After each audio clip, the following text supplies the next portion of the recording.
जय हिंद दोस्तों। आज मैं महाभारत के वह अध्याय बताने जा रही हूँ जो शायद ही आप लोग कहीं सुने होंगे। एक बार की बात है, युधिष्ठिर को एक बार स्वप्न दिखाई दिया। उसने देखा कि हिरण उससे रो रो कर वन को छोड़कर अपने स्थान पर लौट जाने की याचना कर रहा है। इतने वर्षों में आपने और आपके भाइयों ने हमसे इतने सारे हिरणों का आखेट किया है कि हमारी संख्या एकदम घट गई है और कृपया करके आप वापस चले जाइए। इस प्रकार वह हिरण रो रो कर उससे कहती है, वनवास की आपकी अवधि लगभग समाप्त हो रही है, द्वैत वन से चले जाओ। युधिष्ठिर ने उसके बाद द्वैत वन को तत्काल छोड़ देने का निर्णय किया। वो काम्यक वन में लौट आए। वहां पर पांडवों से कोई ऋषि सहायता मांगने आए। उन्होंने कहा, अपनी क्रियाओं के लिए अग्नि प्रज्वलित करने के वास्ते मैं जिस चोप का प्रयोग करता था वो पेड़ की शाखाओं पर लटकी हुई थी। वो किसी हिरण की सींगों में उलझकर उसके साथ चली गई। क्या आप उसे वापस ला सकते हैं? मैं तो शिकारी नहीं हूँ, लेकिन मैं उस तालाब को पहचानता हूँ जहाँ रोज शाम के हिरण पानी पीने आते हैं। क्योंकि यह काम आसान था, इसलिए युधिष्ठिर ने नकुल से वहां जाकर हिरण का आखेट करने को कहा। नकुल को शीघ्र ही तालाब के किनारे हिरण दिखाई दिया, लेकिन वो पल भर में हवा हो गया। नकुल को अचानक प्यास लगी, तो उसने सोचा कि पहले तालाब से थोड़ा पानी पी लिया जाए, फिर हिरण का पीछा करूंगा। वह चुल्लू भर के पानी पीने ही वाला था कि उसे कोई आवाज सुनाई दी। मैं यक्ष हूँ, इस झील का स्वामी। तुम मेरे प्रश्नों को उत्तर देने के बाद ही यहाँ से जल पी सकते हो। नकुल ने चारों ओर नजर घुमाई, मगर उसे कोई कुछ भी दिखाई नहीं दिया। तो उसने वो आवाज की ओर ध्यान न देकर चुल्लू में पानी भरा और जल पी लिया। किंतु यह क्या, वह जल पीते ही निर्जीव होकर गिर पड़ा। युधिष्ठिर ने एक के बाद एक अपने सारे भाइयों को पानी लाने के लिए तथा उसे खोजने के लिए भेजा जो उससे पहले गए थे, मगर लौट कर नहीं आए। लेकिन उन सब का हाल भी नकुल जैसा ही हुआ। अंततः युधिष्ठिर भी व्यग्रता से उस ओर चले गए जहाँ अपने भाइयों को उसने भेजा था। वहां पर वो अपने भाई को धरती पर निर्जीव पड़े देखकर बहुत घबरा गए। और वहां आसपास बहुत ही निर्जन स्थान था। ना ही वहां किसी जंगली जानवर के आने का कोई निशान था और किसी भी भाई के शरीर पर कोई भी चोट का निशान नहीं था। तालाब के किनारे पहुंचकर अपने भाइयों के समान वो भी प्यास से थकान महसूस कर रहे थे, इसलिए उन्होंने भी सोचा कि थोड़ा पानी पी लिया जाए। और जैसे ही पानी पीने को झुका और पानी का स्पर्श करते ही उसने अपने भाइयों के ही समान वह आवाज सुनी, मैं यक्ष हूँ, इस तालाब का स्वामी। मेरे प्रश्नों को उत्तर देने के बाद ही तुम यह पानी पी सकते हो। युधिष्ठिर ने अपनी अंजलि में भरा हुआ पानी तत्काल तालाब में छोड़ दिया। अच्छा, क्या तुम ही मेरे भाइयों की ये गति की है? इस प्रकार युधिष्ठिर ने कहा। तब वह आवाज ने कहा, हाँ, उन्होंने मेरी चेतावनी को अनसुना किया था। उसके बाद यक्ष स्वयं युधिष्ठिर के सामने वह प्रकट हो गया। तब युधिष्ठिर कहते हैं, मैं तुम्हारे प्रश्नों को उत्तर देने में अपनी पूरी सामर्थ्य पूरी कोशिश करूंगा। तब यक्ष ने पूछा, बताओ, सूर्योदय कौन करता है? युधिष्ठिर का जवाब था, भगवान। और सूर्यास्त? सूर्य का प्राकृतिक कर्तव्य, उसका धर्म। सूर्य किस में स्थित है? सत्य में। सत्य का सार कहाँ है? वेद में। ब्राह्मण का क्या गुण है? वेद का ज्ञान। ब्राह्मण पूजा के योग्य कैसे बनते हैं? अपने मस्तिष्क पर नियंत्रण की योग्यता से। क्षत्रिय को शक्तिशाली क्या बनाता है? उनके हथियार। वे महान किस गुण से बनते हैं? दान के गुण से। जीवित व्यक्ति को मृत कब माना जाता है?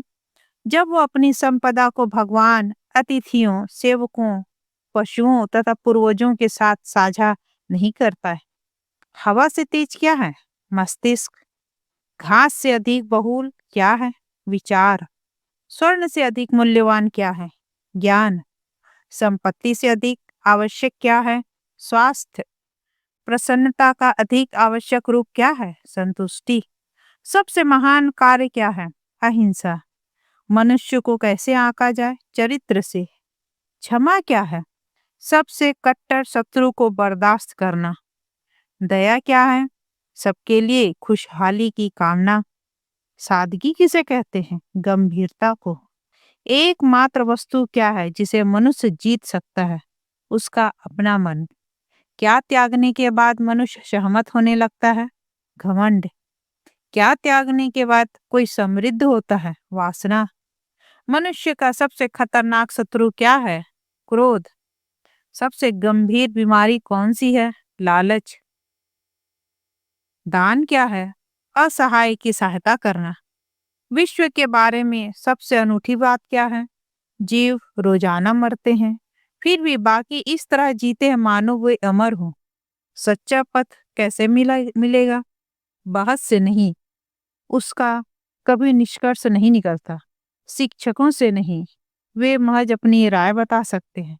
सच्चे पथ को पाने के लिए हर एक को मौन और एकांत धारण करके अपने निजी जीवन की परीक्षा करनी चाहिए। यक्ष ने और भी अनेक प्रश्न पूछे। विश्व, समाज, आत्मा के स्वभाव पर युधिष्ठिर के उत्तर से वह अत्यंत प्रभावित हुआ और अंततः उसने कहा, मैं तुम्हारे भाइयों में से किसी एक को जीवित कर दूंगा। वो कौन होगा? तुम ही निर्णय लो। तब युधिष्ठिर ने बिना पल गवाए बोल दिया कि नकुल। तब यक्ष कहते हैं, वही क्यों? सौतेला भाई भीम अथवा अर्जुन क्यों नहीं? वे तो शक्तिशाली योद्धा हैं, तुम्हारी राजगद्दी को बचाने के लिए आवश्यक हैं। तब युधिष्ठिर का उत्तर रहता है कि मेरे पिता की 2 पत्नियां थीं। मैं कुंती पुत्र जीवित हूँ, इसलिए माद्री के पुत्र को भी जीवित रखना आवश्यक है। युधिष्ठिर की न्यायप्रियता से प्रभावित होकर यक्ष ने अपने वास्तविक रूप में आए और वे यम थे, जिसे धर्म भी कहते हैं। युधिष्ठिर के पिता, उन्होंने चारों पांडवों को पुनर्जीवित किया और तरोताजा पांडवों ने हिरण का खेत कर डाला, उसके सींगों में चोक को निकाला और उन्होंने ऋषि को वापस सौंप दिया। फिर उन्होंने पांडवों को के लिए धन्यवाद स्वरूप यज्ञ भी किया। यहाँ पर यम पांचों पांडवों की परीक्षा ले रहे थे। युधिष्ठिर के भाई यक्ष की अवज्ञा करके उनके प्रश्नों के उत्तर देने से पूर्व ही पानी पी लेते हैं।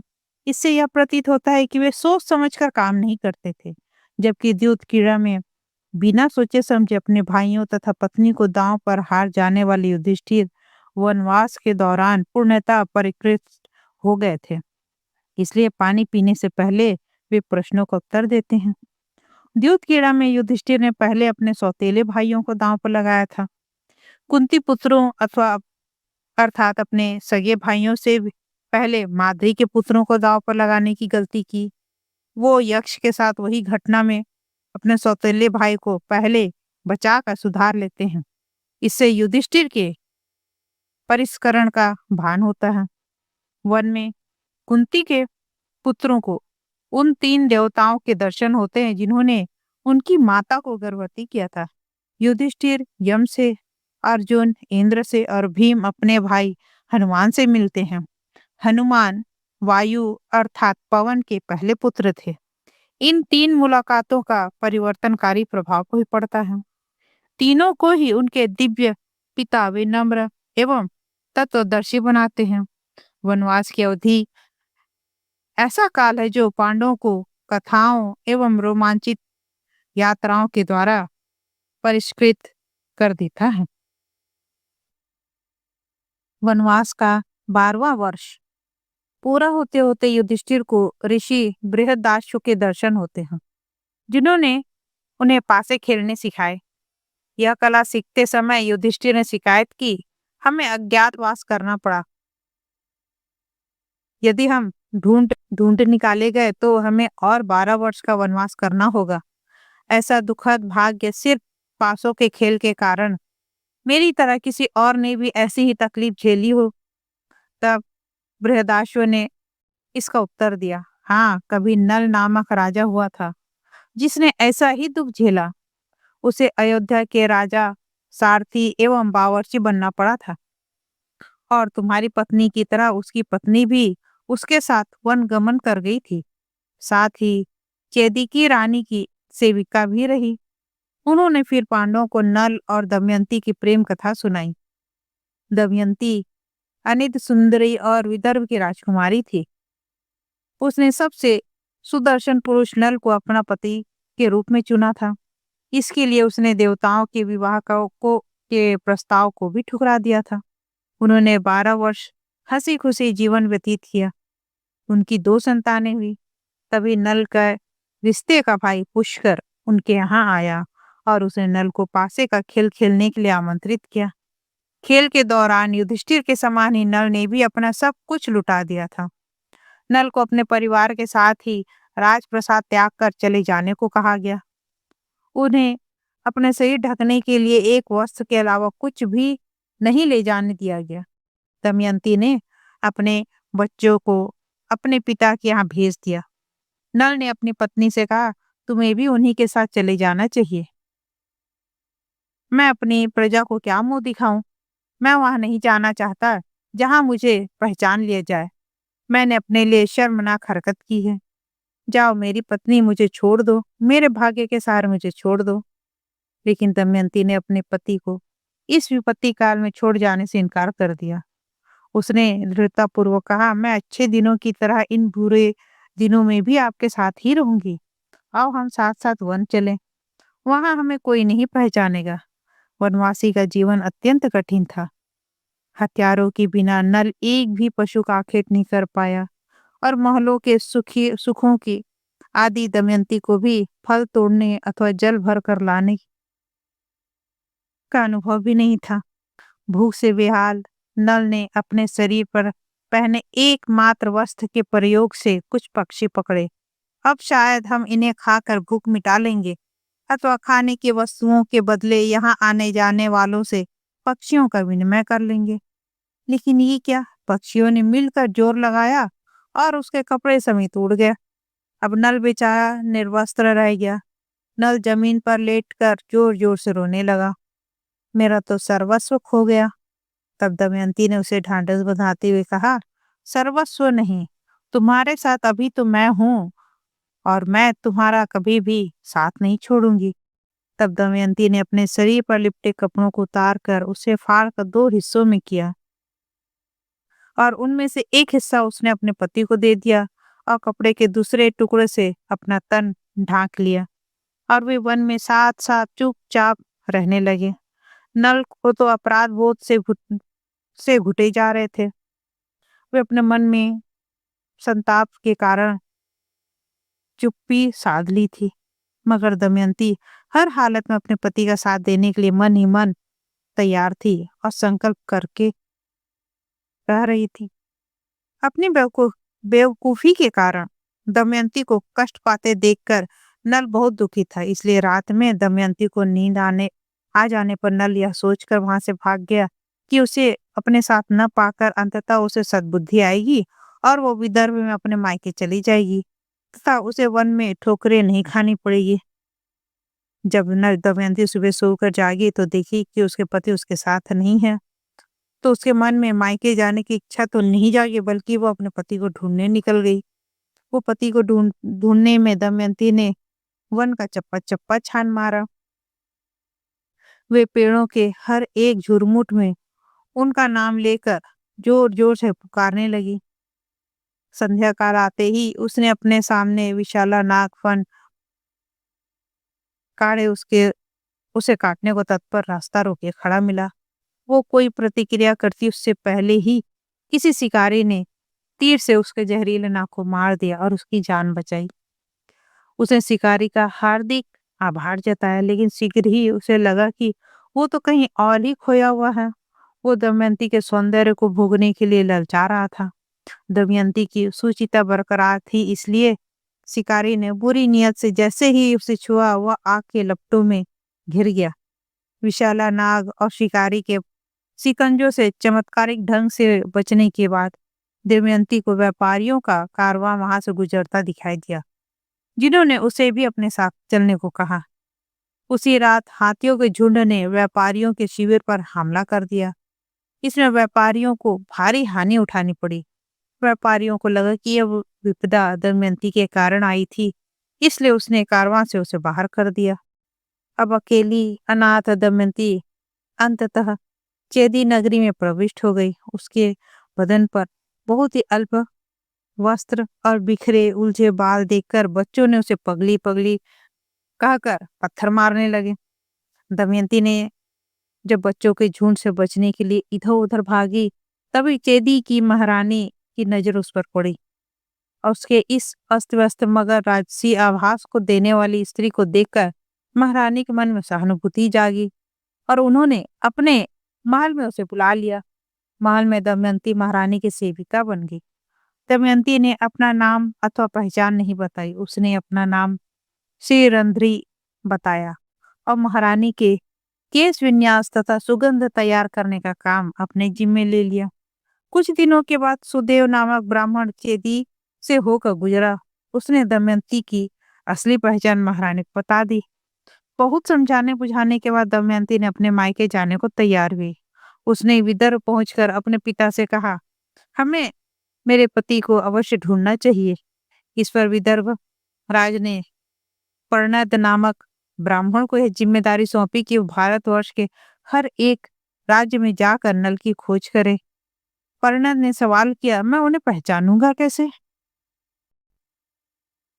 तब दमयंती ने कहा, चलते चलते ये पंक्ति दोहराते जाना। हरे द्यूत कीड़ा में अपना राजपाट और पत्नी को हार जाने वाले, अपनी पत्नी से आधा वस्त्र लेकर उसे अनाथ करने वाले, तुम कहाँ हो? तुम्हारी पत्नी तुम्हारे लिए परेशान है। इन पंक्तियों का प्रभाव सिर्फ नल पर ही होगा।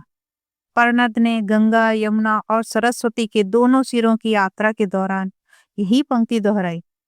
इन पंक्तियों के बोल सुनकर हर कोई चकराया, लेकिन किसी ने कोई भी प्रतिक्रिया नहीं जताई। अंततः राजा ऋतुपर्ण के अयोध्या नामक राज्य की भद्दे नाटे बहुक नामक शाही बावर्ची ने इस पंक्तियों का जवाब कुछ इस प्रकार दिया। उस दुर्भाग्यशाली आत्मा की पत्नी, तुम निराश ना होना। वो भी तुम्हें भूला नहीं है। ऐसा बेवकूफ जो जुए में अपना राज्य हार गया, जिसके कपड़े पक्षी उठा कर ले गए और जो तुम्हें वन में आधी रात के वक्त अकेला छोड़कर भाग गया। पर्णद ने शीघ्रता से लौटकर दमयंती को इसकी सूचना दी। दमयंती ने मुस्कुराते हुए कहा कि वह नल ही है। उन्हें अभी तक मेरी याद आती है, इसलिए उन्होंने उत्तर भी दे दिया है। पर्णद ने कहा, लेकिन मुझे जवाब देने वाला कोई भद्दा नाटा व्यक्ति था। वो शाही बावर्ची है। आपके विवाह के समय से मेरे मन में नल की जो सुदर्शन छवि है, उससे वो जरा भी मेल नहीं खाता। दमयंती ने भी विश्वास पूर्वक जवाब दिया, पक्षियों के द्वारा अपने वस्त्र उड़ा ले जाने की घटना तो सिर्फ नल ही जान सकते हैं। वो तो वही हैं। उसने सोचा कि नल को विदर्भ बुला लिया जाए। उसने सुदेव से अयोध्या जाकर उसका संदेश देने का आग्रह किया। उन्हें बताया कि नल के लापता हो जाने पर विदर्भ राज दमयंती के पुनः विवाह की सोच रहे हैं और उन्होंने पृथ्वी भर के राजाओं को निमंत्रित किया है ताकि दमयंती स्वयं अपने पति का वरण कर ले। उन्हें बता देना कि स्वयंवर समारोह तुम्हारे आगमन के अगले दिन ही होगा। अगले ही दिन? मगर ऋतुपर्ण एक ही दिन में विदर्भ कैसे पहुंचेंगे? नल अगर उनके राज्य में है तो वो ऋतुपर्ण को अवश्य ही ले आएंगे, क्योंकि नल संसार में सबसे तेज रथ चालक है और ऋतुपर्ण का हर कीमत पर आना चाहेंगे, क्योंकि नल से मेरे विवाह के पहले ऋतुपर्ण की नजर मुझ पर थी और वे अभी तक मुझे चाहते हैं। सुदेव का हालांकि इस योजना के सफल होने पर संदेह था, मगर उसने दमयंती की बात मान ली और दमयंती का अनुमान सही निकला। ऋतुपर्ण ने अपने आप को एक रात में विदर्भ पहुंचाने वाले को बड़ा इनाम देने का ऐलान किया। उनसे उनके बावर्ची ने कहा, मैं पहुंचा दूंगा, मैं आपको वहां ले चलूंगा, मगर आपको मुझे पासे घुमाने का राज बताना होगा। ऋतुपर्ण ने जवाब दिया, मुझे मंजूर है। अब वे दोनों विदर्भ के लिए रवाना हो गए। उनका रथ कड़कती बिजली जैसी गति से वन को पार कर गया। यात्रा के दौरान रात में ही ऋतुपर्ण ने बाहु को पासे का राज बता दिया और पाँव फटते ही रथ विदर्भ तक पहुंचने तक बाहु पासों का खेल माहिर हो चुका था। रथ जैसे ही महल के द्वार पर पहुंचा, ऋतुपर्ण एवं बाहुक ने दो बच्चों को वहां खेलते देखा। उन्हें देखते ही बाहुक रथ से कूदा और उन्हें गले लगाकर फुट फुट कर रोने लगा। इससे चकित ऋतुपर्ण ने पूछा, ये बच्चे किसके हैं और तुमने इसे गले क्यों लगा लिया है और तुम रो क्यों रहे हो? बाहुक ने कोई जवाब नहीं दिया। दमयंती दूर से इस दृश्य को देख रही थी तो उसने राहत की सांस ली। वो पुरुष कोई और नहीं, नल ही थे। तब इस पर दासी ने कहा, लेकिन वो तो नल जैसे लगते ही नहीं है, वो तो भद्दा नाटा विकलांग है। दमयंती ने विश्वास पूर्वक कहा, मैं शरीर को नहीं पहचानती मगर उनका हृदय को अच्छे से पहचानती हूँ। उस पर नजर रखो, भले ही नल जैसा नहीं दिखते हो मगर उनका व्यवहार अवश्य ही नल जैसा ही होगा और उनके आसपास उपस्थित संसार उन्हें राजा जैसे सम्मान ही देगा क्योंकि उनकी आत्मा राजा की ही है। दासी तत्काल बाहु के पीछे लग गई और उसे सचमुच आश्चर्यजनक घटना देखी। उनके पास तो दिव्य शक्तियां हैं। उनके द्वारा गुजरते समय वो झुकते नहीं बल्कि द्वार स्वयं अपनी लंबाई बढ़ा लेता था ताकि वो सिर ऊंचा करके निकल सके। भोजन पकाने के लिए जब उन्हें मांस दिया जाता तो मांस खुद ही लगभग पक जाता। लकड़ी के भीतर से ही अग्नि प्रज्वलित हो जाती और धरती से पानी फूट आता था। यह सुनकर दमयंती ने समझाया, तब तो पक्का नल ही है। वो गरीब और विरूप भले ही हों लेकिन राजप्रसाद के द्वार, जलाऊ लकड़ी तथा धरती के भीतर का पानी भी उनके राजसी वलय का सम्मान सम्मान करते हैं। उनके अभिवादन के लिए वे खड़े हो जाते हैं। आसपास के लोगों से बेपरवाह दमयंती दौड़ कर अस्तबल में पहुंची कर बाहुक से ही चिल्लाते हुए लिपट गई कि नल कहाँ पर थे। ऋतुपर्ण यह देख के बहुत चक्कर आ गया और उसके माता पिता शर्म से पानी पानी हो गए। ये विरूप सेवक नल कैसे हो सकता है? नल तो सबसे सुदर्शन व्यक्तियों में शामिल थी। यह सब देखकर बाहुक बोला, हाँ मैं नल ही हूँ। वन में दमयंती को अकेले छोड़ देने के बाद मुझे करकोटक नामक भयानक नाग मिला जिसने अपनी विषैली फुफकार से मुझे ऐसा विरूप कर दिया। उसने फिर मुझे अयोध्या के राजा के यहाँ नौकरी करने तथा पासे चलने की कला सीखने की सलाह दी। मेरा भद्दापन और नौकरी का पर लगना मेरे तत्त कर्मों की सजा और प्रायश्चित है। ऋतुपर्ण को यह विवरण सरासर काल्पनिक लगा। उसे भरोसा दिलाने के लिए बाहुक ने करकोटक नाग द्वारा उसे दी गई दिव्य पोशाक निकाली। उसे अपने शरीर पर लपेटते ही वह अपने मूल सुदर्शन रूप में आ गया। इसके बाद बाहुक के ही नल होने के पर किसी को कोई संदेह नहीं रहा। ऋतुपर्ण का अपनी हर एक सहायता के लिए धन्यवाद करने के बाद नल अपनी पत्नी और संतान को गले लगा लिया। दुर्भाग्य और विरह के बुरे दिन बीत गए थे। वे फिर से एक साथ आ गए। नल कुछ ही दिन बाद अपने पूर्व राज्य में पहुंचा और अपने रिश्ते के भाई को पासे खेलने की चुनौती दी। पुष्कर को प्रतियोगिता के वास्ते उद्यत करने के लिए उसे लालच दिया, मैं यदि हार गया तो मेरी रूपवान पत्नी तुम्हारी होगी। हालांकि नल ने इस बार बाजी जीत ली थी, सो ऐसी नौबत ही नहीं आई। ये दरअसल ऋतुपर्ण द्वारा सिखाए गए दांव पेच का कमाल ही था। नल ने इस प्रकार अपना खोया हुआ सब कुछ पा लिया, परिवार एवं राजपाट।